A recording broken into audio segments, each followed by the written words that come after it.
Hi everyone, welcome to the CMS In Touch webinar on business and democracy. We'll be starting the webinar in a few minutes. So if you just want to go to the chat, and if you just want to put in your name and where you're dialing in from at the moment, and what we'll be doing is starting off and kicking off the webinar in a minute or so.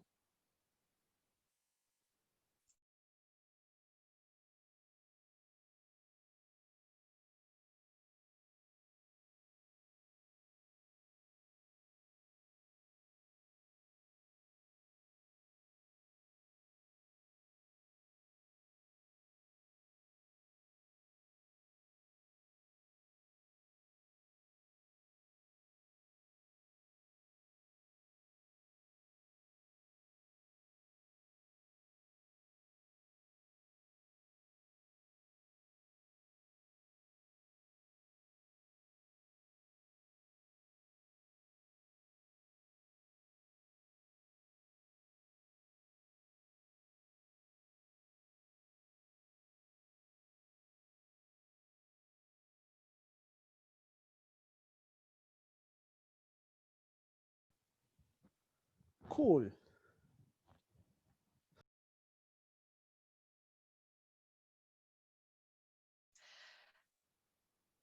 Okay, so we're going to be starting in about a minute. So if I can just ask you all, if you want to put in the chat where you're calling in from, and your name, and we'll be handing over to David in approximately 1 minute's time.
Okay, welcome everyone to the CMS In Touch webinar on business and democracy. My apologies, you should be able to go to the chat. It wasn't me being particularly undemocratic and deliberately disabling the chat. It was actually just a technical error on my part. So you should be able to now join us and mention where you're coming from. If you want to make sure that you do it from to all panelists and attendees, so where it's got the 2 at the bottom, just make sure that you select all panelists and attendees. And what I'm going to do is I'm going to ask the panel to switch on their videos, and I'm going to hand over to David to welcome us here today. David. Thank you very much, Kat, and thank you very much to the entire CMS In Touch team. Start my video. Okay, now we're on. Thank you very much to the entire CMS In Touch team, and thank you to my co-panelists and to the many people, or whatever number of people who have signed on. I appreciate that. I'm very happy to be here and to be having some kind of social interaction with a group of my friends. I very much appreciate that. So thank you to the CMS team for that. I guess in a moment or two, we can start the slides. As Kat is doing that, I will tell you something about what I think democracy is. That's something that appears to be an important issue. In our discussion, what is democracy? And I would say it's a participatory system in which all forms of authority are subject to challenge, and it's possible through representative government and activism to have influence upon the direction of those authorities. That's a kind of robust definition of democracy. And when we consider the conventional wisdom, many people say that actually free markets and democracy are closely intertwined. That's in the background of our consideration here. But I would have to say that we need to be careful about what free markets mean and what democracy means in that context. So let's start with the first slide. I think that we see evidence around the world that there are many challenges to democracy. Democracy is on perilous ground. It seems particularly so in the US. We have huge amounts of money spent to undermine candidates, to sow cynicism. In fact, it's very much like the way employers often act in representational elections to make people feel cynical and disempowered. We have challenges to majoritarian power in the US Electoral College, the Senate, and in the gerrymandered legislatures. I can go into detail later as to what that means, but basically majorities are contained across the board in the US federal structure. We have social media management for purposes of voter manipulation, Cambridge Analytica, Facebook and its many abuses. We have the problem of Russian hacking and funding of candidates. And the Russians appeared not only to have hacked the DNC servers, but to have kept quiet what was on the RNC servers, meaning Republican National Committee. We see evidence of President Trump using government as his instrument, corrupting it, engaging in multiple quid pro quos. These are among the factors that raise questions about the condition of democracy in the US. Next slide, please.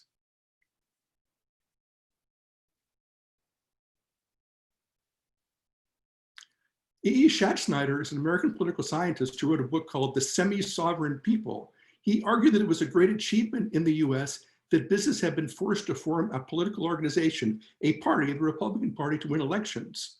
I think he spoke too soon. It's not clear that many segments of business are fully adjusted to the democratic process. Arthur Schlesinger Jr. also wrote in the 1940s that basically business was a spent force and the New Deal would continue. He obviously was wrong.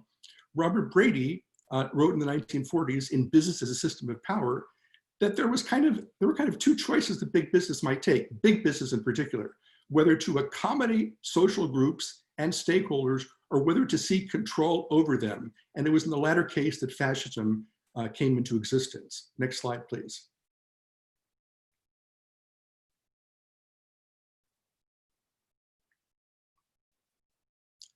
Now, the basic question we might consider is capitalism compatible with democracy? People have had a series of answers to that. Obviously, the conventional wisdom says, hey, it is. It's that only democracy can be achieved with capitalism. But if you consider the role of the business community, you don't find many segments historically allied with the extension of suffrage and the improvement of democratic institutions. Rather, the Chartists in the UK and the working men's parties in the US were very important in the extension of suffrage. We know that Marx called Parliament the executive committee of the bourgeoisie. He actually was hopeful under the Republicans, under Lincoln, that there might be kind of a democratic revolution. Gramsci believed that people could struggle, the working class could struggle through bourgeois representative institutions.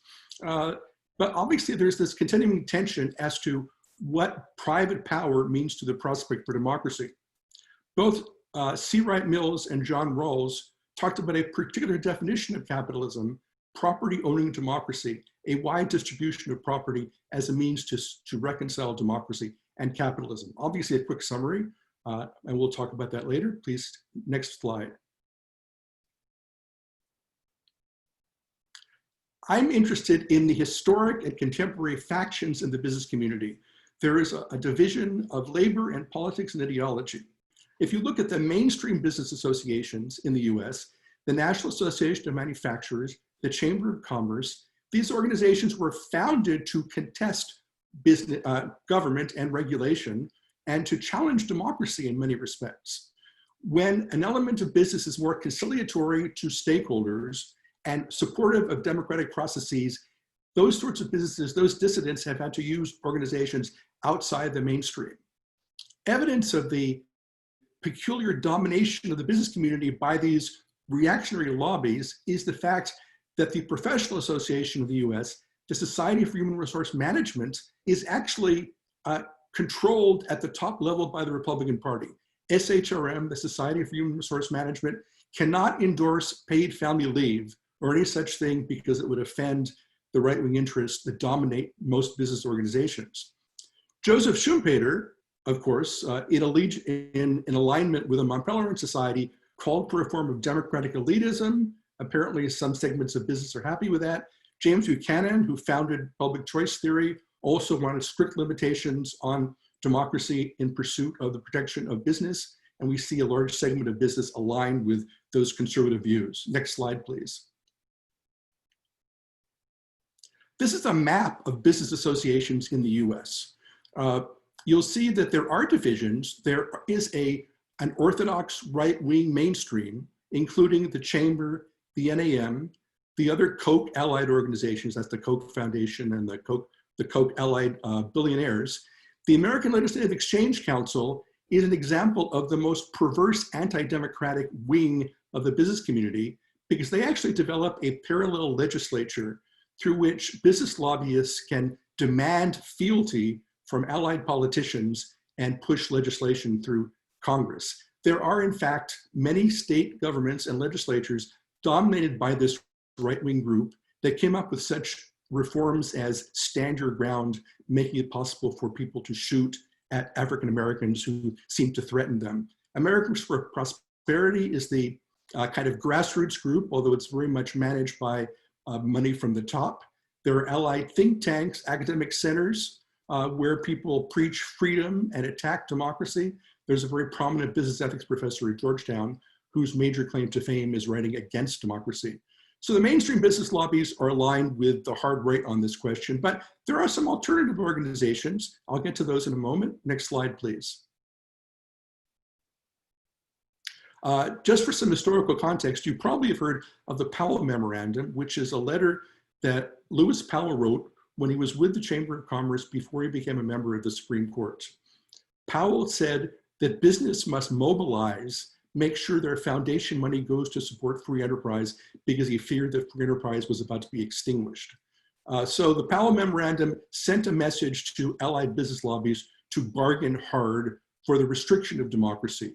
I mentioned the American Legislative Exchange Council, and I wanted to make the point that the business lobbies do in fact accept direction from this network. In the 1990s, when there was a proposal for healthcare reform that President Clinton was developing, actually the Republican Party told the Chamber of Commerce to stand down and not express interest in any reform at all. Next slide, please. The alternative organizations historically include the National Civic Federation and the National Planning Association, both of which were leading business organizations that embraced dialogue with other social groups and accepted regulation. The National Planning Association, apparently by its name, was open to a government role and some measures of democratization in the economy. The National Civic Federation was an organization open to labor management dialogue. Both were suggesting that business alone could not dominate and control society. The National Civic Federation died because, curiously, in the 1920s, it became an immigration restriction organization rather than a balanced organ for dialogue. Next slide, please. In the era of Trump, one of the things that motivate us in thinking about this question in the US context is, why is it the Republican Party and a large segment of business appear compliant in the policies of Trump? So we see that the history of the business lobbies has been to propose and demand the restriction of democracy. They've called for free markets, which means private authority rather than competition of any robust sort. We see, however, in this era that there's been some fissure in the Republican and business camp. Very interestingly, some members of the Conservative Federalist Society have broken with Trump and have offered support to the Lincoln Project, including George Conway, the husband of the former press secretary for the Trump administration. It's very interesting because the Federalist Society provides the best developed program for the restriction of democracy that is available anywhere. You can see from Supreme Court decisions influenced by the Federalist Society and from their arguments in general that they want to restrict, diminish, and suppress democratic activity to protect property. Of the organizations that have emerged, besides the Lincoln Project, to challenge Trump and possibly propose an alternative course is Issue 1, which is explicitly committed to free markets and democracy, but not the clientelistic hierarchical politics of the Trump cronies. Issue 1, interestingly, is led by Amo Houghton, who's the former CEO of Corning in upstate New York, as well as a former liberal Republican congressman. So there's still some tiny faction of liberal Republicans, business leaders who came of age in a period of reform who believe that government and democratic action should play a role in society. I have a link to the Business Dissidents and to the Lincoln Project as one of those. Next slide, please. So what is the philosophy underlying this faction, the Lincoln Project and Issue 1? Well, apparently there have been some academics writing about this, and we see in the Sloan Management Review and at the Harvard Business Review, two arguments for the notion that business should defend democracy. But hell, they're academics. We don't know what kind of constituency they have. Rebecca Henderson in particular makes a pointed argument that business should cease in its efforts to erode democracy. They should not circumscribe voting, and they should act against the empowerment of wealth. That may be what a Harvard Business School professor can say, but the hierarchy in the business lobbies makes that very difficult to argue. I should mention that it was Richard Armey in the House of Representatives as a Republican leader who called all the business reformers prags and derided them as people too willing to compromise. Now, let me conclude by saying why American politics is in this direction, and that is because I believe business lobbies have been historically very much affected by the South and the sorts of repressive circumstances available there. Thank you very much for my opportunity. And now I believe that maybe we have time for a question.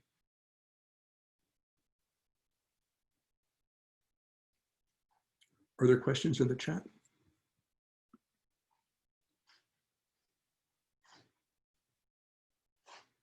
Okay, well, if there are no questions at this point, is that the case? We can turn to Tanusree and Harry. Is that the case?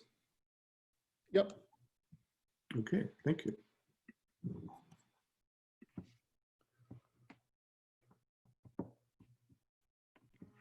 All right, good morning, afternoon, evening, everybody, depending on what time zone that you're in. We'll be talking about business democracy and decolonizing, looking at the experience of prior colonies with regard to the relationship between business and democracy. Next slide. So on the left-hand side is a quote from an article in the New Statesman, and I'll just read the back part of that. The IPPR Commission on Economic Justice argues that we need an ambitious agenda to rewrite the rules of the British economy. That means rethinking the institutions, frameworks, and rules that govern the economy and confronting the concentrations of economic power that hold back economic success. On the right-hand side is a picture of the Lebanese protests early on in the Thara, which started in October of last year. And if you've been following what's been going on in Lebanon, you know that Lebanon underwent a revolution where there were millions of people in the streets, up to 2 million people in a country of 5 million people. And they were really protesting concentrations of economic and political power that were systematically making people in the country poorer and poorer. Next slide. Now, the revolution was not successful. And indeed, the entrenched economic and political powers, which intersected with each other, really worked very hard to avoid any sort of systemic change. We see that even today. This is the aftermath of the explosion that occurred in Beirut early on in August. And what's astonishing about that is not that it was so much an example of government evil, but rather that it was just a combination of sheer incompetence and lack of government ability to regulate the economy or regulate anything that would make people's lives better. And so when the tagline on the bottom, my government did this, my government, if you're talking about this from the perspective of Lebanese people, has been doing this for some time, but it's been doing it in concert with people in the business sector. And in my experience in Lebanon, because before coming to the University of St. Thomas, I was on the faculty of the American University of Beirut, there was just an incredible amount of cynicism about democracy.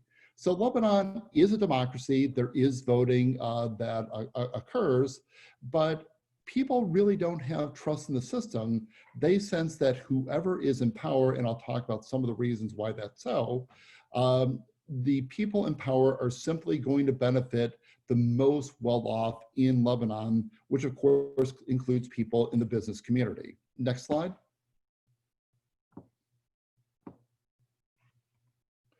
And 2019 was really a watershed.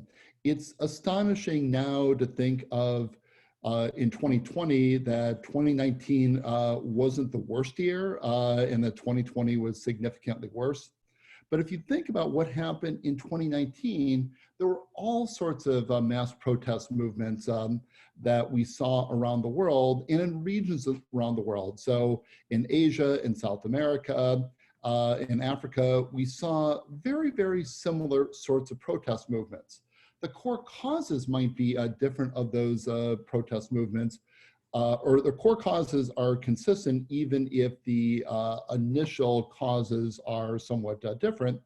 And it was a combination of public outrage about corrupt institutions combined with persistent concerns about localized economic inequalities.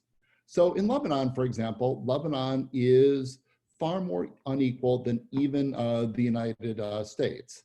And so what brought people to the streets was a sense that even though there was democracy in Lebanon, that didn't generate any sort of positive outcome for people in the country. Next slide. And I think Lebanon really shows a lot of the problems associated with the relationship between business and democracy in former colonies. So according to Transparency International, Lebanon is 138th out of 180 countries in its index of corruption perceptions. It's just an astonishingly corrupt country. And that alone just leads to an enormous amount of cynicism about both business and democracy. It is one of the highest levels of income inequality in the world. And the way that Lebanon's government is set up, which is beyond the time that I have here, but essentially power is decentralized according to religious sect. And this is meant to, at least theoretically, give everybody a seat at the table. What it really leads to is lots and lots of opportunities for corruption. So you have localized corruption within particular religious groups and regions, and more broadly, this leads to just an enormously corrupt country because there's no sense of government and democracy serving the common good. And of course, Lebanon, as you all know, if you've been following the news, is still collapsing socially and economically. This was true before COVID, and COVID has made things significantly worse. And then the explosion has made things significantly worse as well. Next slide.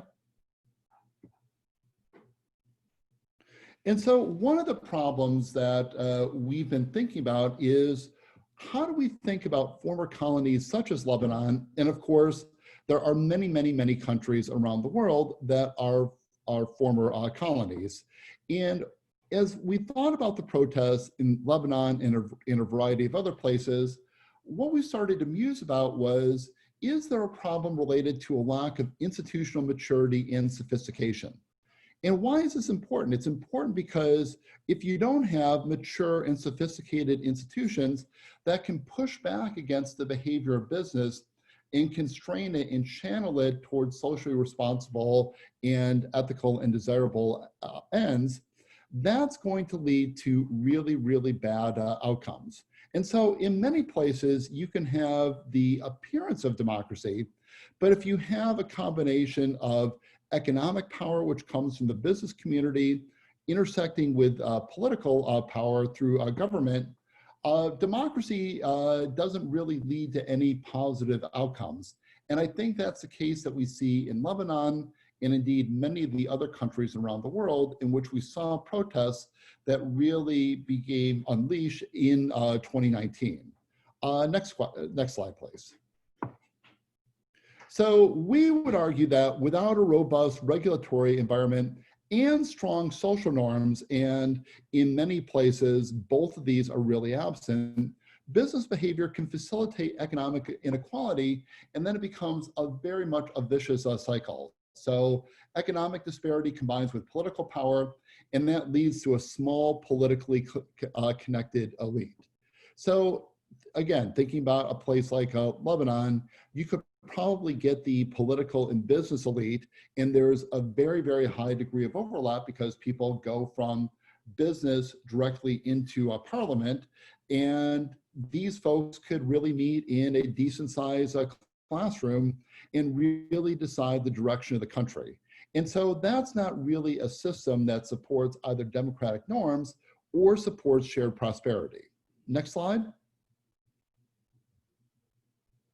So in post-colonial societies, what we argue is that the configuration of economic disparity and the configuration of political power affects the likelihood of shared prosperity. And this is why we saw so many people in the streets in mass social movements around the world.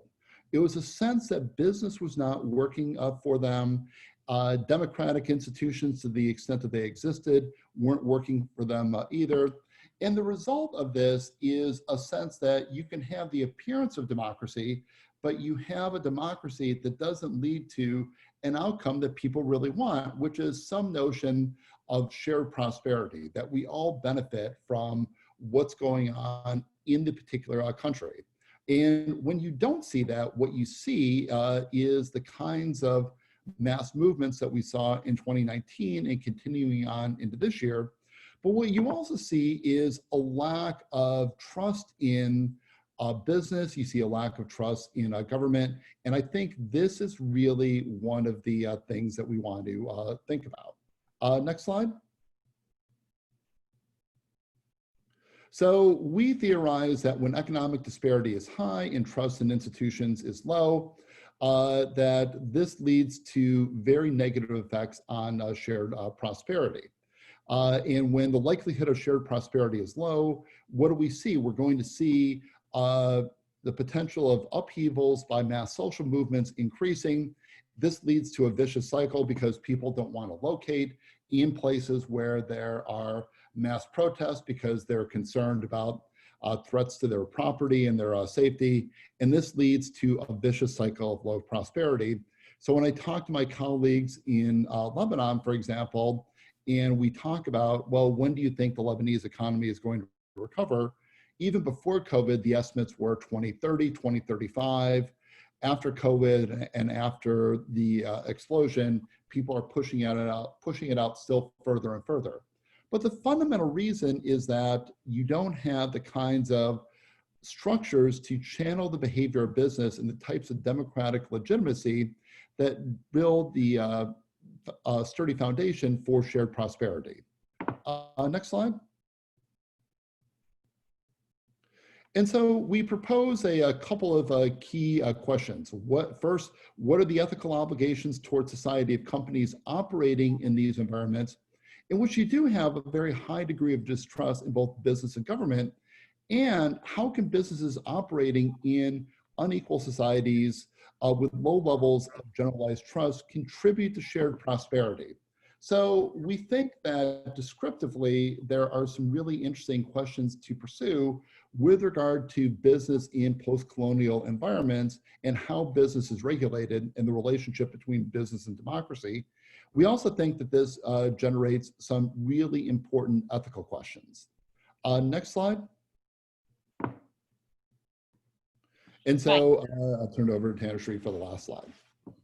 So just to kind of see, get a sense of whether businesses actually care about democracy in post-colonialism or post-colonial societies, we started looking at what managers perceive of these protests and how do they really respond to protests when they happen. So to do so, we conducted about 18 interviews with managers and political experts in two contexts as of now, which is Hong Kong and Lebanon. We are only now beginning to scratch the surface of the data. So this is preliminary findings that I'm going to share with you. And so what we really found was three key things that I'd like to highlight, putting in perspective today's topic.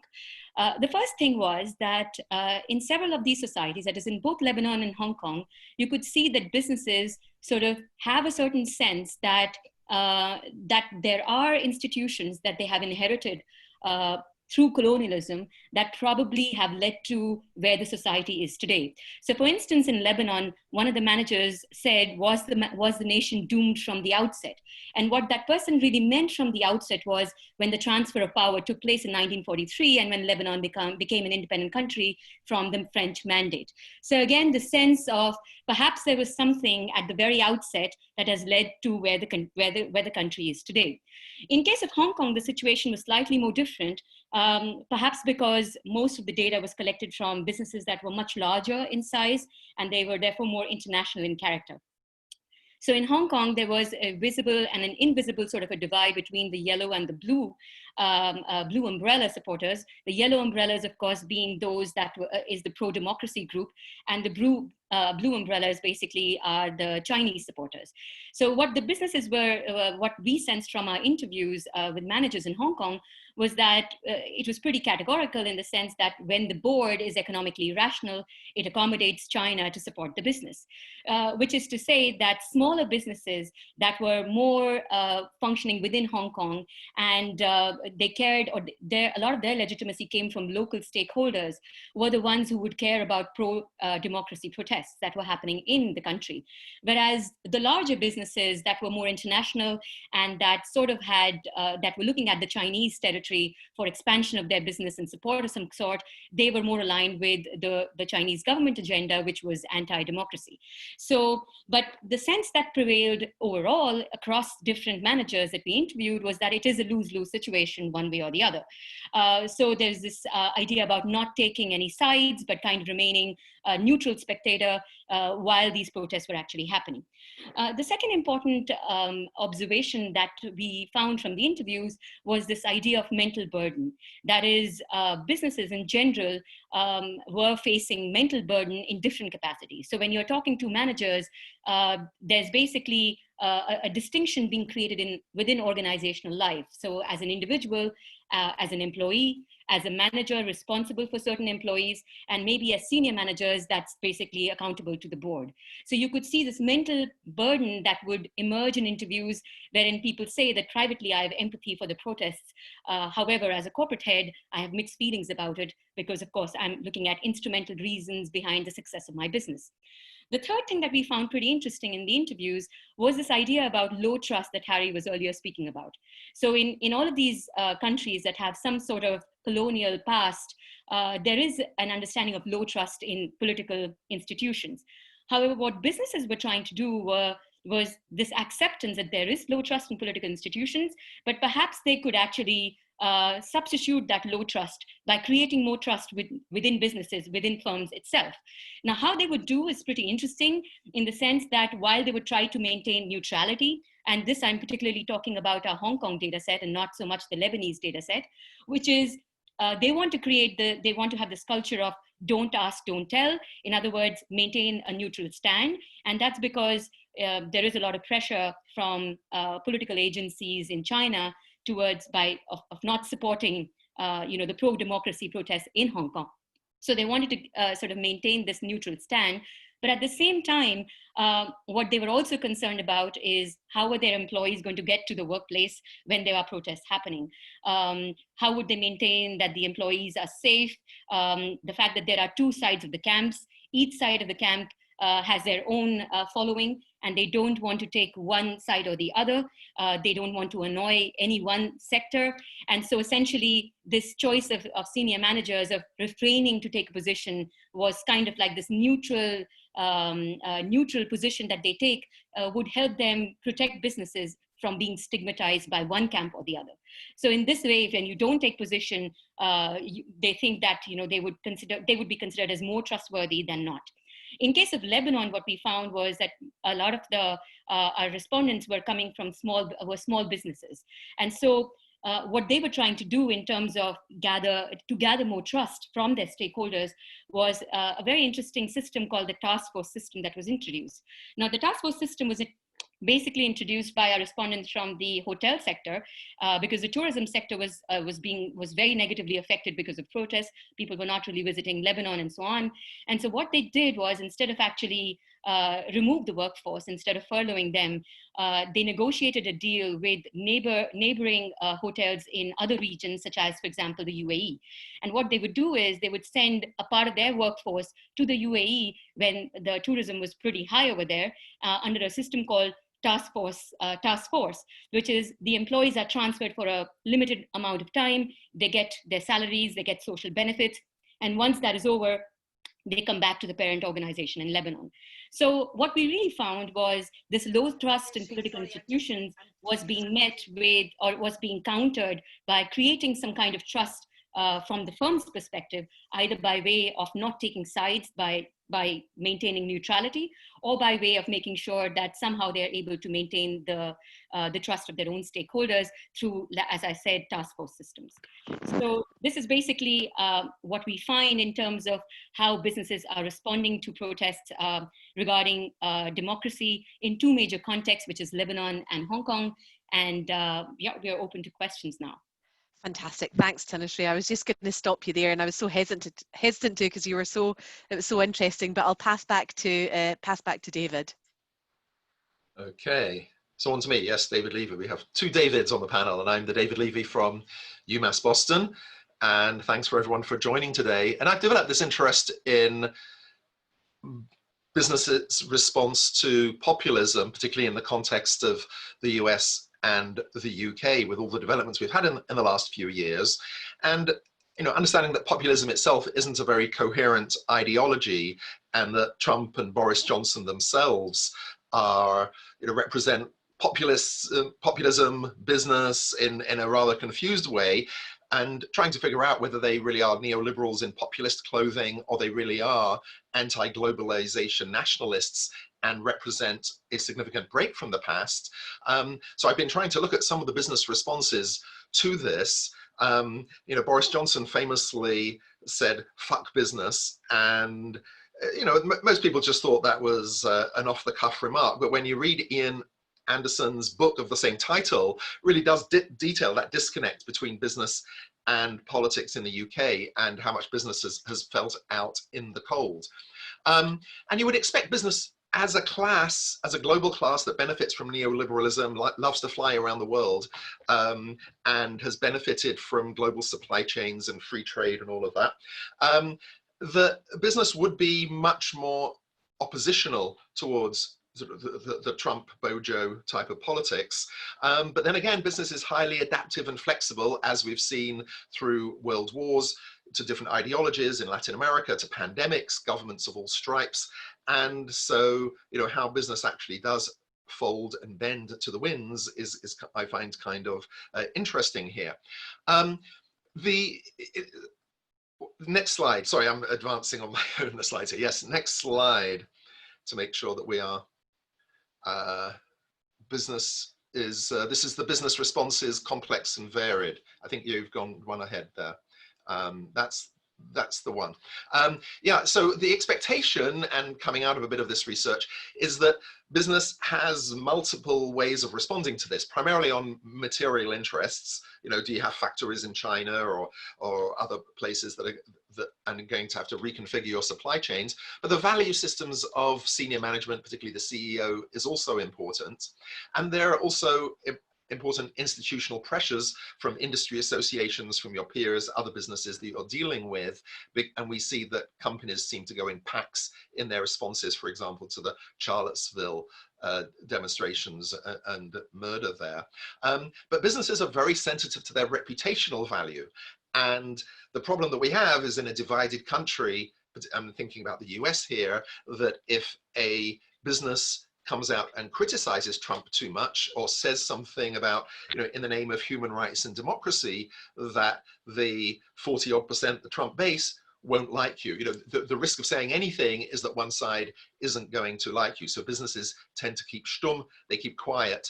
And Ian Anderson points to that very much in the UK case, which I haven't looked at as much, but that business was very, very quiet through the whole Brexit debate, because they realized that they could be both discrediting one side or the other, and as well as losing custom for themselves. But we'll see, some businesses can maintain their very tight relationships with government for contracts, tariffs and regulations whatever the regime. I'm going to move on now to the next slide. That is, this took me, as I dove into this is the fascism and business slide. Yeah. As I dove into this, I got interested in doing some research on business response to fascism in the 1920s and 30s, particularly in Germany and Italy. And I suppose it was a bit of a surprise to me to find that, especially in the Italian case, that fascism was seen as a third way between free markets and socialism. So in the Polanyian sense of trying to re-embed markets in the political, in society, in the community, in response to realizing that markets, free markets by themselves, lead to mass unemployment, lead to all these disruptions that we're familiar with, that fascism had this sort of corporative approach, particularly in Italy, where they set up these corporazioni, Alessio and others, forgive me if I'm not pronouncing it correctly, to try and coordinate business activity. And that Europe's corporatist approach post-World War II actually owes a lot to the sort of the fascist times, particularly in Italy. And so I suppose one of the things here is it's not inherently necessarily right-wing or left-wing. Of course, I'm not trying to justify fascism in any way. Far too many of my own family died in Auschwitz for that. But nevertheless, there is this impulse, and as I'm going to try and show you, Steve Bannon in the US, I think picks up on that impulse to some degree, that there really is a reaction, an honest reaction, authentic reaction to the vicissitudes of neoliberalism. Although in reality, both today and of course in the fascist regimes leading up to the Second World War, there was this tension between a real effort to embed the economy in the community and really the economy being taken over by the militarized nationalist state with a lot of arbitrary intervention and cronyism, which is what we're seeing today with TikTok and the rest of it. Okay. Another signal back to the 20s and 30s is how much intellectuals were mobilized. Sorry, this is the next slide again. I'm on to mobilizing intellectuals. I keep forgetting to say next slide. Is how much intellectuals, particularly in business schools, were mobilized to support this project. And I find it rather fascinating and a little disconcerting that the arguments that intellectuals were using, particularly in Italy again, to support fascism were the kinds of arguments that you hear to support CSR today, corporate social responsibility, corporate citizenship. And I think that's less to, again, to validate fascism, but should make us perhaps doubt corporate social responsibility and where that's coming from. But those lines of continuity are quite fascinating. And I'm not going to read the quotes, but in the interest of time. So the next slide on Steve Bannon digs in a little bit more from some speeches that Steve Bannon gave. And of course, I use Bannon because, you know, Trump doesn't really have a brain himself, but I think Steve Bannon was the brains behind it, behind Trump's ascendancy to the throne. And in a few different talks, particularly this one in the Vatican, you know, there's enough that he's written that I tend to think that this is rather authentic, even if he has now been arrested on various corruption charges. But he uses some of the language of the left, and this critique of the maximization of shareholder value, the critique of financialization, the critique of exploiting people, viewing people as pure commodities, the critique of outsourcing and globalization, realizing that business was out of control, didn't care about communities. Bannon still loves free markets, don't get this wrong, but he thinks those markets should be embedded in value systems that he leaves it in a rather elitist way up to the CEOs to be informed by Judeo-Christian values. So of course it's a very elitist system, but nevertheless he is saying that companies have forgotten about the social fabric, forgot about the workers, and he's quite clear about what the impact has been on the working class. So again, moving on to the next slide here, he talks about how the working class, which is called the middle class in the US, you know, has been neglected, how wages have stagnated, and that working class really has been screwed by neoliberal capitalism. And this is, it was part of the appeal that ended up working, however insincere Trump himself is around this, really did work in the 2016 election here, and to some degree with Brexit as well. All these folks who felt left out, and both the Labour Party in the UK and to some degree the Democrats, maybe even more so in the US, are fully have embraced neoliberalism and free trade and really abandoned their working class roots. So I think we need to really pay attention to that. Next slide, around economic nationalism. Again, for a long time when I grew up, through the left and in my teaching, being concerned about free trade and neoliberalism, there were many elements of the left that embraced these pieces of economic nationalism and the critique of neoliberalism and a desire for a more aggressive industrial and trade policy, not just any old protectionism, but whether it's investing in infrastructure and people's skills, identifying the industries of the future, investing in R&D and research. Of course, there's the more nationalist right-wing piece of this that's about building up the military and the national security state, but at least I want to point out that there is a left piece of this. I see time running away, but I'm just going to say that a piece of the, moving on to the next slide, the fusion of state and economy, more in the US than I think in the UK, both in the fascism that we saw both in Germany and Italy in the 20s and 30s, and what we're seeing beginning to emerge here in the US is the state throwing its weight around, thinking of multinationals as its own. American multinationals become tools of the state, and foreign multinationals become enemies, TikTok, Huawei, and so on. And the support for particular industries, and in the US, beginning to use the Development Finance Corporation as a counter to China's Belt and Road. So this vision of geopolitical economic competition in a more nationalist way is the more rightward expression of this fusion of state and economy, which I think is the more dangerous edge of economic nationalism rather than just constraining neoliberalism.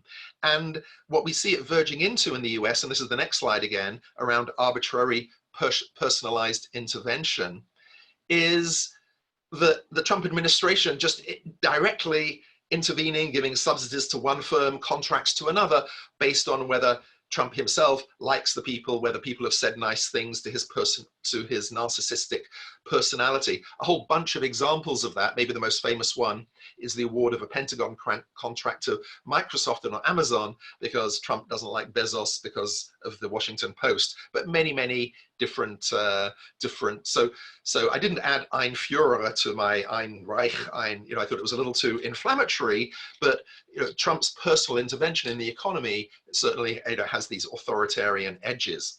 And I've left myself very little time to look at the business responses, but I think this is particularly interesting. Business has wavered backwards and forwards. So this is the next response, the next slide, and I see you have moved on, thank you. Before the election, Meg Whitman of eBay, and then I'm blanking on the other one, wasn't the only. There were dozens and dozens of CEOs were criticizing Trump, saying this would be terrible if he ever gets in. And Meg Whitman compared Trump to Hitler and Mussolini.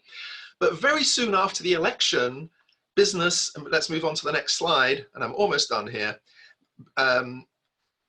Business very quickly joined these White House business councils that were set up right after the election in December 2016.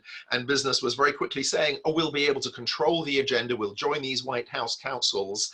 And so all the senior folks in the larger corporations, I'll be cutting this out, very quickly joined. And then they all left again, of course, after Charlottesville in August 2017, when Trump famously said there are fine people on both sides. And then everybody flooded away. But very quietly after that, in February 2019, the administration formed this American Workforce Policy Advisory Board, and all the companies much more quietly came back and rejoins.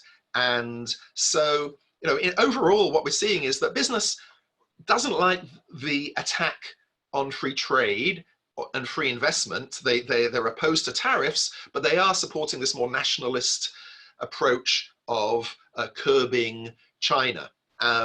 And so, just to finish off here in the very final slide, what we're seeing is potentially the emergence of populist regimes that are both more authoritarian. They don't even have some of the democratic leanings of some of the Italian fascist intellectuals wanted, but there's this hybrid neoliberal nationalist fusion that we're seeing in both Trump and Boris Johnson, perhaps, and still trying to understand this. So I'm going to be quiet now. Thanks very much for indulging me.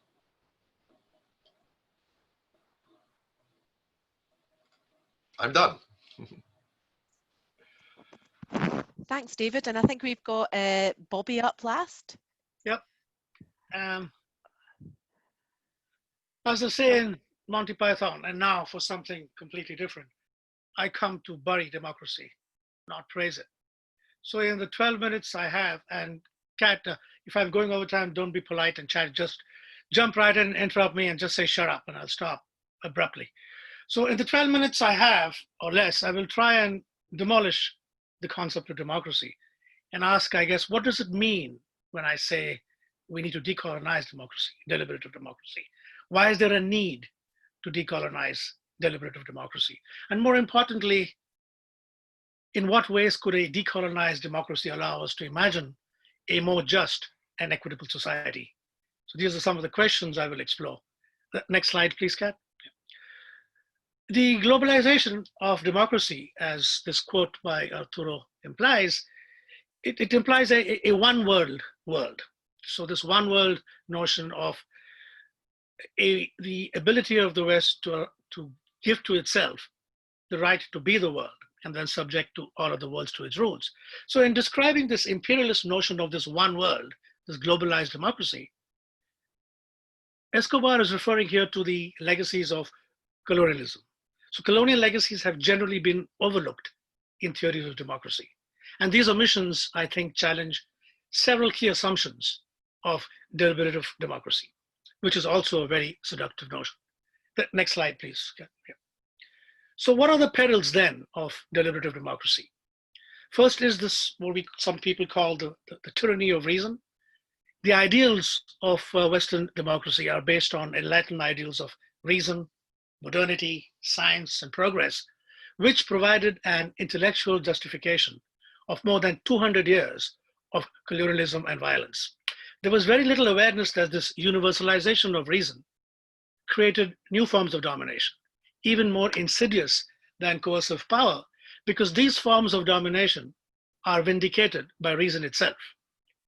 So this universalization of reason is a process of epistemic violence that devalues and disqualifies knowledge possessed by the colonial subject, who, because she or he lacked reason, could only be constituted as objects of Western knowledge. So the logic is this: if the world is knowable only through European categories, then certain hierarchies are created through this process of knowing, which have always been resisted by the objects of that knowledge. So asymmetrical power-knowledge relations then establish and sustain a position of flexible positional superiority that always privileges Western scholarship in relation to the other.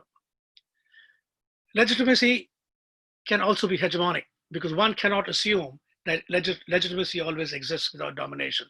If you look at the founding of nations in the settler colonies of Australia, North and South America, New Zealand, they were based on a false political authority, where land that was acquired forcibly or fraudulently by unilateral extinguishment of native title. So the triumphalist narratives of settler colonial states, they never ask this one question: where does the force of one law to extinguish the laws of the other draw its legitimacy from? Consent is another problematic concept in deliberative democracy. From Chomsky to Chantal Mouffe, the notion of consent has been widely criticized. Every consensus, as Mouffe argues, exists as a result of a provisional hegemony. stabilization of power. Every consensus entails some form of exclusion.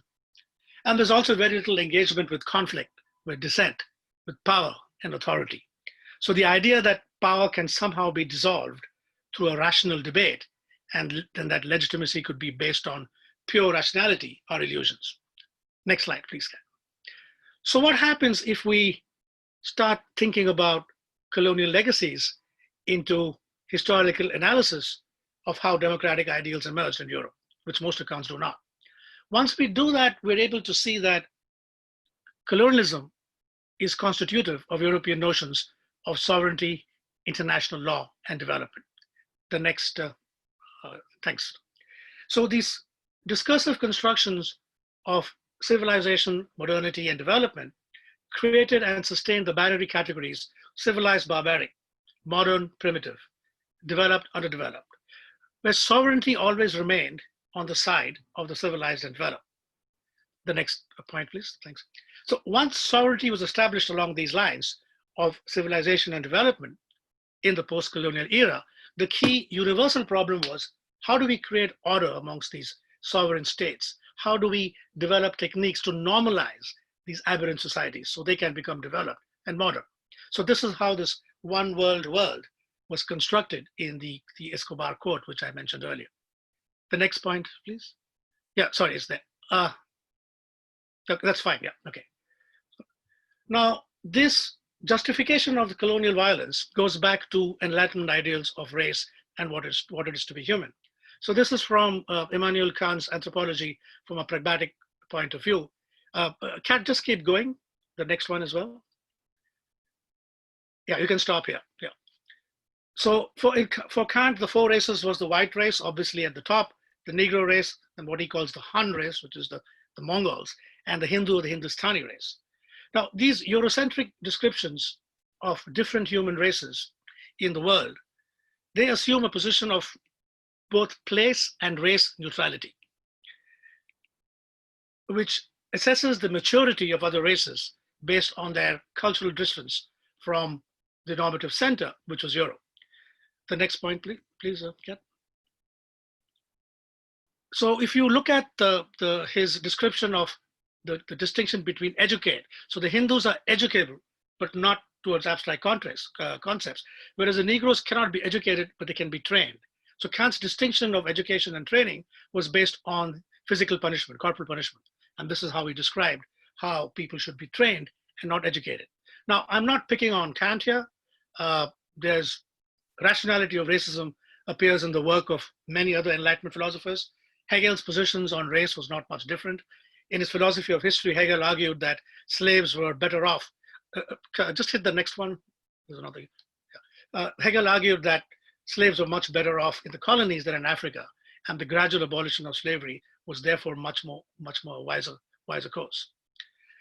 So coming back to this notion of colonial histories, so these are Enlightenment projects where the colonial state became the opposite model of the modern European state, because colonial subjects were denied citizenship rights at a time where European subjects were being bestowed with social, political, and economic rights. So in the settler colonies of the Americas and Australia, colonial violence was also deeply racialized. So indigenous people and slaves in the US, for example, were racialized in different ways, but with the same goal of ensuring the dominance of white settlers as legitimate occupiers of the land. So classifying African slaves as Black or colored, there were some material consequences because the reproduction of the African slaves increased the wealth of slave owners. But if it served the colonial project to classify indigenous people as savages and less than human, again, based on Enlightenment notions of what it is to be human, because it justified the logic of eliminating them and confiscating their lands. Now, one could reasonably ask, why am I dredging up colonial histories in this post-colonial, post-racial era? What is the point? Well, the point is that I want to examine how and where colonialism continues to cast its shadow in this post-colonial era, and how colonial assumptions continue to mask and subvert ideas of democracy, development, and human rights. And the example I take in the paper is that these ongoing violent conflicts over natural resource extraction in post-colonial states, especially in indigenous lands, represent a failure of democracy, because these are based on patterns of colonial extraction. The next slide, please. Yeah. So concerned by the increased state and market violence faced by indigenous communities over resource extraction, the United Nations commissioned a report in 2013 looking at indigenous people and extraction. And this is what the report said, or the findings of the report. The emphasis is mine. So the business model is not one that is fully conducive to the fulfillment of indigenous peoples, particularly in their self-determination rights, which are supposed to be protected by the UN Declaration of the Rights of Indigenous People. The report also recommends that states should not insist on consultation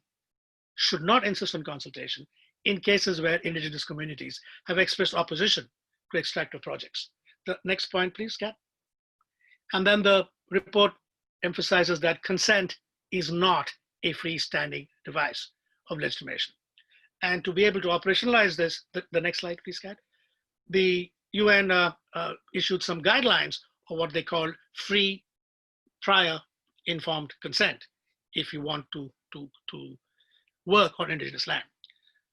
So this is what the UN Declaration of the Rights says, that again, the emphasis is mine, that consultation in good faith, free and informed consent, particularly in connection with the development, utilization of or exploitation of minerals, water, or other resources. Not surprisingly, this was vigorously opposed by all the settler colonies, the United States, Australia, New Zealand. There's no, we can't do this, but there was a little bit of pressure to sign. The US, of course, had their own interpretation of this. The next slide, please. So the United States interpretation of the US Department of State was, we recognize the significance. We understand that it calls for meaningful consultation. However, we will do the consultation, but not necessarily the agreement of those leaders. So again, colonial power is clearly evident. What does meaningful consultation mean when resource extraction projects can still proceed without the agreement of tribal leaders? And again, this is not something which I'm talking about a couple of 100 years ago. This is being played on as we speak in the Dakota Access Pipeline protests in the US, which are a prime example of how settler colonial violence is deployed with impunity by the state and market in so-called liberal democracies. The next slide, please, Kat. So the resistance movement against the DAPL by the Standing Rock Sioux tribal nation is an example of how internal colonialism operates in contemporary democracies.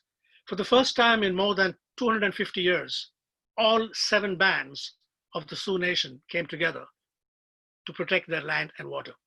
The last time this had happened in the US was when Abraham Lincoln was president. And ironically, the protests then were also about dispossession of lands. The next slide, please, Kat. So in the DAPL protest, the racialized violence in both the approval of the project and the quelling of dissent was clearly visible. Because the earlier proposal by DAPL was to route the pipeline, which made sense at the shortest distance, through Bismarck, a town where its population was 92% white. It was rejected, and the council said, move that through Indian land. Also in the quelling of protests, which were by market state actors, the violence was of a different form. So you had armored vehicles, tanks, rubber bullets, mace, water cannons, attack dogs, tear gas, concussion grenades, armed drones, helicopters. Now, I was at both the Occupy, the next point, please. I was both at the Occupy New York and Occupy London protests, with protesters are mainly white. I did not see any attack dogs, or armored tanks, or concussion grenades. The next slide, please. Yeah. So yeah, when it comes to the DAPL and indigenous protests, it's cowboys and Indians all over again. So ceremonial elders of the protest camps recall stories of historical violence, massacres of Native Americans in that same area, Wounded Knee and Whitestone, where more than 300 women and children were killed by the US military. It's important to realize the Indian wars in North America have never ended. And Standing Rock is the continuation of a long history of oppression and violence against Native Americans, an ongoing fight for indigenous sovereignty over their lands against colonial rule. In the case of the DAPL protests, the violence was also deployed through collusion between market and state factors. state actors. So the owners of the pipeline, Energy Transfer Partners, they hired the private security firm Tigerspawn to conduct surveillance of activists. So the data the private company collected was then sent to the military and the army. So once the state and big business collude to become legitimate providers of violence in a democracy, then that democracy, deliberative or otherwise, must be questioned. Right, the next slide, please. So let me end with what do I mean by this decolonial project? I'm not going to have time to go into this. So this investigates the coloniality of power, which is based on a racialized classification of societies and constitutes the basis of the Eurocentric capitalist system, which was imposed in Latin America. It is very much a Latin American project. In Latin America, decoloniality emphasizes links to subaltern, emancipatory social movements, which looks at one level, deconstructing knowledge systems. And one way to put this is a discourse between those who do not want to remember and those who cannot forget. The last slide, please, Kat. So what are the implications then? Obviously, political CSR, which is a child or a grandchild of deliberative democracy, it should be immediately under the radar, because these are based on these assumptions, and political CSR is used as a weapon then to neutralize dissent.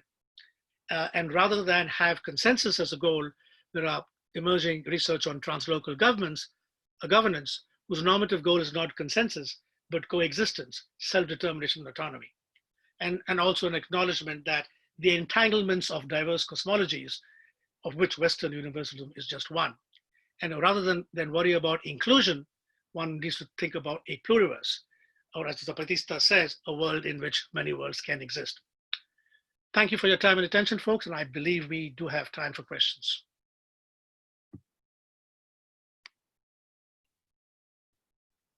Thank you very much, Bobby. And thank you to all the panelists. Let's see, I think I'm on screen, yes.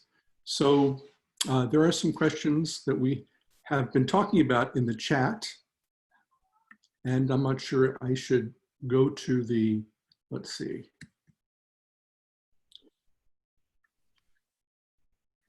Most recently, Matthew Caulfield asked a question about distrust of political institutions. And Tanusree and Harry offered a response. Do you want to take a moment, Tanusree and Harry, to talk about the issue of distrust as it relates to multiple contexts? And you can obviously put on your screen. I'll start with Tanusree. Yes, so let me go back to the question that Matthew asked, which was about whether the distrust in political institutions is only distrust in specific institutions, or is it a blanket distrust of institutions, right? That was the question. So as Harry mentioned also, there are two ways of looking at distrust in institutions. We have indicators that say that there are indices that look at distrust, that would rank countries on the basis of distrust in their institutions. So I would believe that would be more of a blanket indicator. But if we were to look at our own interviews and the interaction with managers in both Hong Kong and Lebanon, what appeared to us was that the distrust was specifically addressed towards those institutions which in the perception of the respondents were elitist and exclusionary in nature. So Harry, would you like to add anything to that? Yeah, I think Matthew asked a really interesting question, and I think it's, as I mentioned in my answer, very much context specific. So sometimes it's going to be a case where people will look at a full set of institutions and say none of them are good. So whether it's local institutions, regional, national institutions, they're all really bad. Or they might be able to distinguish among different levels or types of institutions. My general sense would be that if you're skeptical of some institutions, you're probably skeptical of all of them. But it may well be the case that in some contexts, people can distinguish, say in the United States, between a state level institution and a national level institution. So I think it's also an empirical question that Matthew asked, and it really requires just a lot more research. Yeah, that would be correct. I could see, for example, from an Indian context, one would think that that there would be distrust in perhaps police agencies, but there tends to be a higher degree of trust, for example, in the judiciary at the upper levels. So indeed, it would be more of context specific and also the type of institutions in question. Thank you, Harry and Tanusree. Oya Zinkir asked a question about the periphery and whether democracy in a broad manner is relevant to a diversity of countries. Is there anyone who'd like to take that on and to explain how democracy in a non-Western sense might be understood in alternative contexts?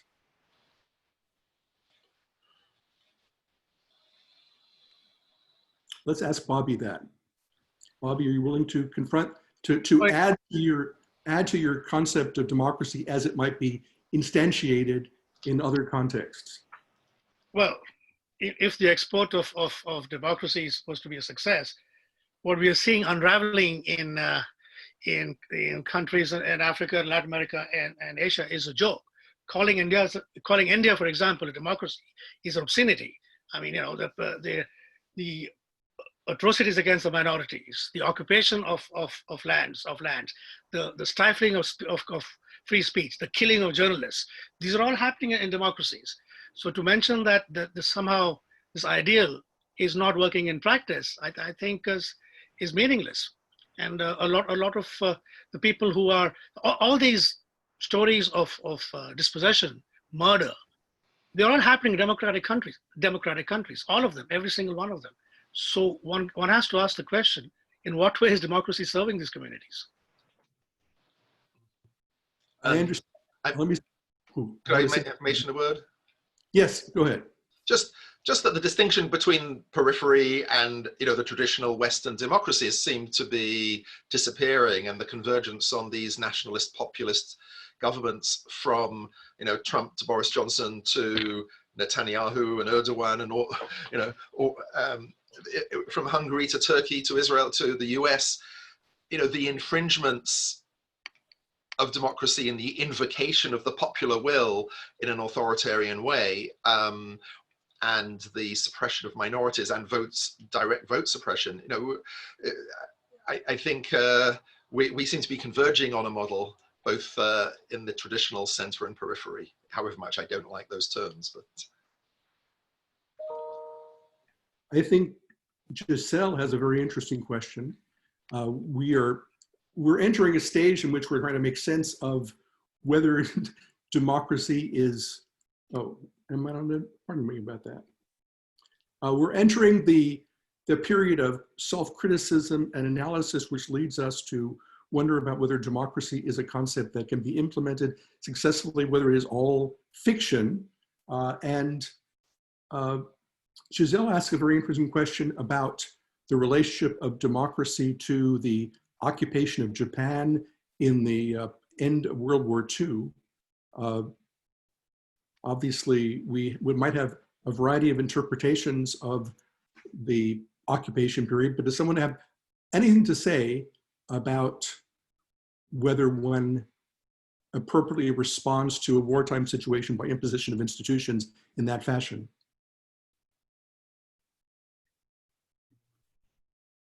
Well, I'm not entirely sure that imposing institutions wholesale really works, because institutions come out of a particular culture, they come out of a particular norms. So the notion that you could simply take a set of institutions, say related to Western democracy, and impose them and expect that they're going to work just strikes me as completely illusory.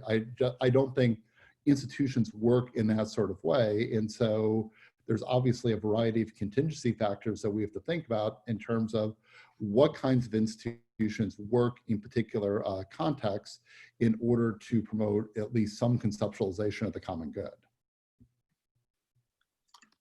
I think I'm going to make a hopeful statement about democracy, which is to say that in all societies, this is a pardon the universal statement, please forgive me, but in all societies, there are efforts by social groups to arrive at accommodations, and there is a desire for participation and emancipation and recognition so that there are institutional manifestations of the democratic urge in a variety of contexts. Unfortunately, in the real world, they very often disguise oppressive institutions, and the Sisyphusian struggle to create actual democracy remains.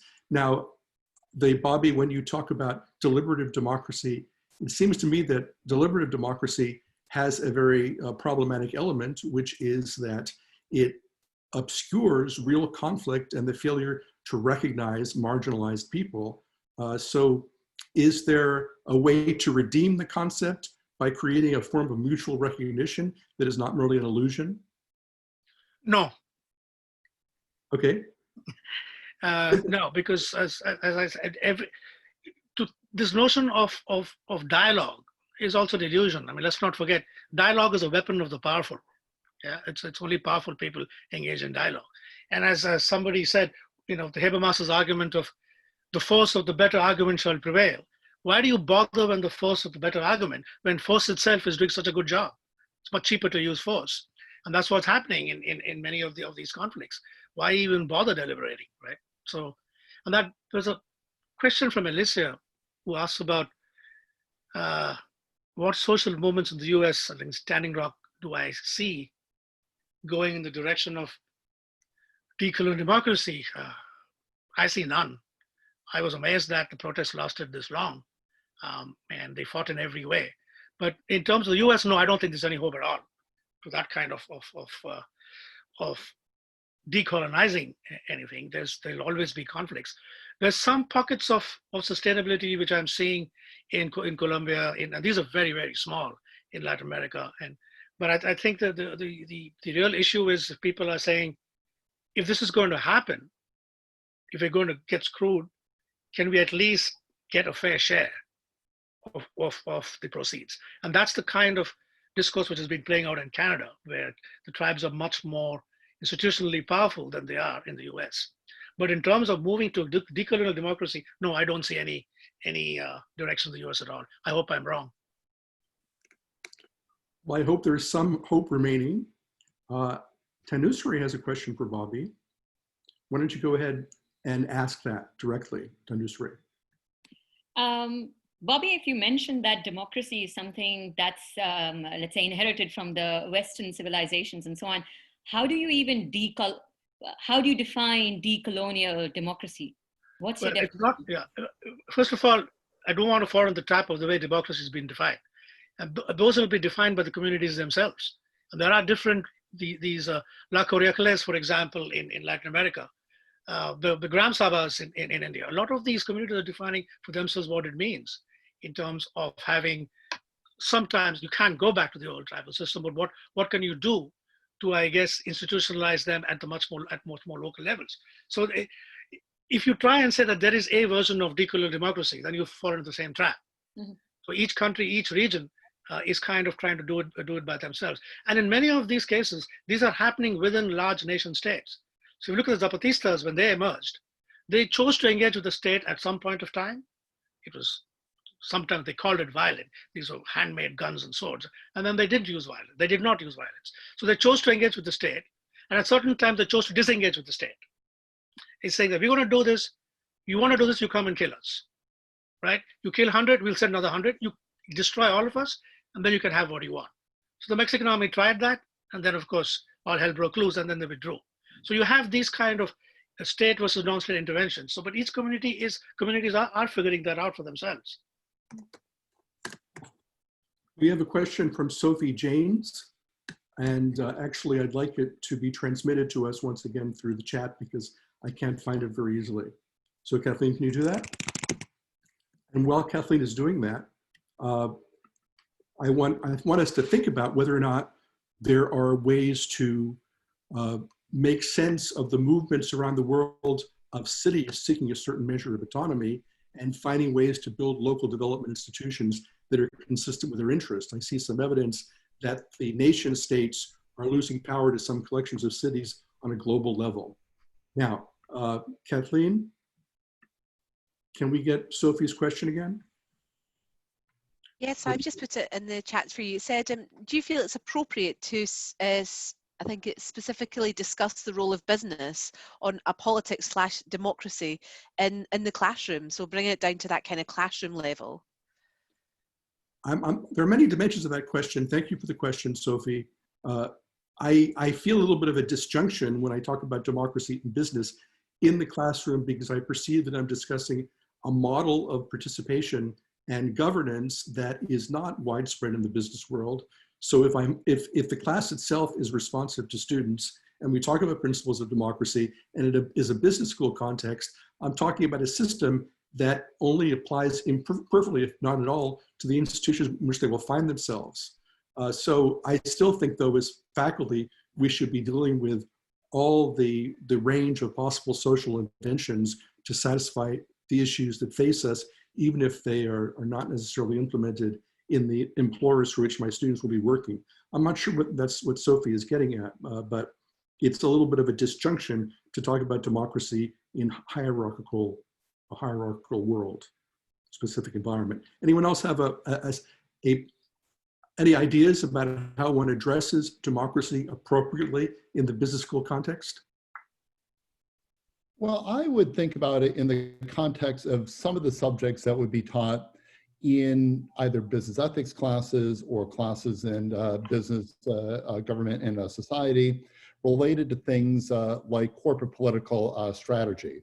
And I've long been really uneasy about the ways that we talk about things like corporate political strategy and the corporation as a political actor, without really looking at the issues related to the intersection of economic and social power, and how business, for example, picking up on one of David Levy's comments, is able to create and sustain structures that provide a level of stability, but also act to disclaim the demands of labor or communities or consumers or other sorts of stakeholders. So I think descriptively, it's important to talk about the roles that businesses play in quote unquote democratic processes, but I really think we have to be much more critical of those than the ways that we would normally in a business school classroom. The way I frame it is I go through examples of how business undermines democracy, while at the same time paying lip service to it or structural service to it in many cases. So I also talk about, somewhat flippantly, that why are we getting so caught up on democracy? I mean, the major institutions that run our lives are not democratic. The United Nations is not democratic. The World Bank is not democratic. The IMF is not democratic. The Catholic Church is not democratic. The Institute of University, dare I say, is not democratic. And so why would we expect businesses to be run democratically? So rather than look at workplace democracy, which I think is pointless, is look at how the relationship between business and democratically elected states. So in terms of how power is exercised in the economy, in a democracy, and how that power is then concentrated. Thank you, Bobby. David, if I could say, has a point about that. Go ahead, David. Yeah, I mean, if I could offer that, we do talk about, if we're talking teaching business and society, business ethics, we do talk a lot about corporate social responsibility and the role of stakeholders. And I think that is a way in because, first of all, we have all these advocates making the case that that business can do well and can by engaging at least with these stakeholders. But what I try and do is talk about the difference between embedding decisions much more in with the stakeholders, so the stakeholders actually have some power in a sense that would be, we might consider socialist, although you can't really use the word in class because they think you're a Nazi, but then that's another thing about labels. But nevertheless, the idea of stakeholders having real influence, transparency, and rather than the company managing the stakeholders in a tokenistic greenwashing way, but that at that boundary, I think there is room to, rather than sort of a statist kind of socialism or control over capital, if we are going to re-embed capital in communities in a democratic way that is meaningful, I think we can use some of that language of stakeholders within a mainstream teaching approach to try and elucidate what it would really look like for communities, labor, consumers, representatives of the environment to actually be controlling capital. Thank you, David. Gerard has a question about what business should do to avoid interfering with democracy. Let me say that the Rebecca Henderson piece, I think it's in the Harvard Business Review, actually says business should stand down. But does anyone have any recommendations for the very willing business community so that they can make way for more participatory institutions? Where's the hope in that context? I think that we're a little bit skeptical that business will be the agent of change, of positive change in this regard. And I think democracy as a rule is won by the people making demands rather than the institutions forging policies. And Gerard says, looks like there's none. Maybe there's someone who wants to suggest something not entirely chimerical. Curtis, let's see. Curtis has a question. Where's Curtis's question? I have to find it. Could you transfer that? Could you get that to me, Kathleen? Yeah, so it's from Kirti Mishra, and she's actually asked, is there any role for non-profit business relationships in post-colonial democracies? And I think she was actually asking that to Tanusree, but I'm sure there's other members of the panel who would also be interested in exploring that question too. Any responses? Nonprofits represent a pretty wide variety of institutions, so we'd want to maybe divide it into pieces. Any thoughts about alternative institutions and their relationship to? Well, there seems to be, I could be wrong, the assumption here that the nonprofits, the NGOs, are a force for good. And there's a lot of evidence which says that they are also handmaidens of colonialism and capitalism in many ways. Bangladesh is a case in point. It's a country is held to ransom by the NGOs.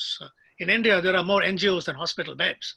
So this is again it's a kind of a dereliction of state, where it's kind of given to these market forces, nonprofit markets, to essentially carry out essential services of state with very little accountability in many ways. And the same thing is happening. I spent some time a couple of years ago in the West Bank in Palestine. The entire West Bank is run by NGOs, by Western NGOs, funded by Western corporations and charities. And that itself has a particular agenda when it comes to depoliticizing what the needs of communities are. So yeah, I kind of would use the same lens I would use to look at multinational corporations. I would look at NGOs in the same lens. Well, I think that I would say, if I can barge in at this moment, to say that I want to look at institutions in a differentiated way. I don't believe they all act in equivalent ways. There may be a measure of justice or a little bit of responsiveness that characterizes one institution rather than another. I hope that we can make some distinctions in that regard. But we do find a lot of confirmation in this panel for the notion that the iron law of oligarchy is strong. I think we end up with many examples of how, despite the apparent intentions of those who intervene, oligarchy reestablishes itself, and the stakeholders or communities are back in a position of relative powerlessness. Sure. I mean, just to add to that conversation about, I think NGOs, and also the fact what can we do to ensure that businesses do not interfere with democracy? I wonder what the people on the panel also think about, for example, more transparency in fundings. So one of the things that Bobby mentioned, which I mentioned in the chat as well, was about where are NGOs getting all their funding. Now, in India, majority of, for example, companies have their own foundations through which they do their CSR. Many times, they collaborate with NGOs in order to sort of piggyback on their legitimacy, and there's a healthy exchange of funds that happen one way or another. It's about saving, taxes and so on and so forth. In the same way, businesses, and sort of if you have regulations about businesses funding, political parties and elections, contributing to specific parties, particularly in the US and so on, to what extent would complete transparency and let's say in terms of donations made to either NGO actors or by companies to political parties, and the fact that they are, made public on a platform, would that kind of help in sort of steering them in a way, or making them, probably self-regulate to what extent they actually go around interfering with democracy? Thank you, Tanusree. It looks like we're about the end of our session, and we have not yet come up with a way to democratize business, democratize society, and we return to our hierarchical and oppressive situation. So I guess this is the last moment. Any last words, Kathleen? Thank you very much to all of the panelists and to the Thanks, audience. David, for organizing. Thanks for pulling us together. Absolutely. Absolutely. We'll look forward to organizing a new world as soon as we can. Thanks so much, David. And I'd like to say thank you so much to David Jacobs for organising it, as well as to our other David Levy, to Harry, to Tanusree, and to Bobby as well, for such a fascinating discussion and Q&A session as well. Unfortunately, we have more time than we have to answer the questions and solve the world, but hopefully you found it all useful and you found it interesting and thought-provoking. And I found it motivating, especially the fact that Bobby Banerjee said that I had a license to tell him to shut up at some point, which is going to go down as the best thing that's ever happened in my career. Take it. No, I know I missed my opportunity. So before we go, I'd just like to say thank you again to the panel and the organisers, and to let you know that our next event will be coming up. The registration will be starting on Monday, and it will be on Wednesday the 28th of October, and we'll be looking at academics and activism, engaging with social change. And then coming up in November, we have a webinar on building a 99% economy, and it's a discussion with Paul Adler and a panel about the proposals for democratic socialism in the US. And again, you'll be able to sign up to that on our CMS In Touch Eventbrite page. And finally, if any of the attendees there like what they saw and really want to kind of make their mark in the CMS community and beyond, please feel free to get in touch with us at cmswebinars@gmail.com. In the meantime, it leaves it for me to say thank you so much again to the panel, and I hope you have a good afternoon, a good evening, or a good night where you are. Thanks very much. And the CMS In Touch team, thank you. Have a good day. Bye-bye. Thanks, David. All right, thanks all. Thanks, everyone. Bye.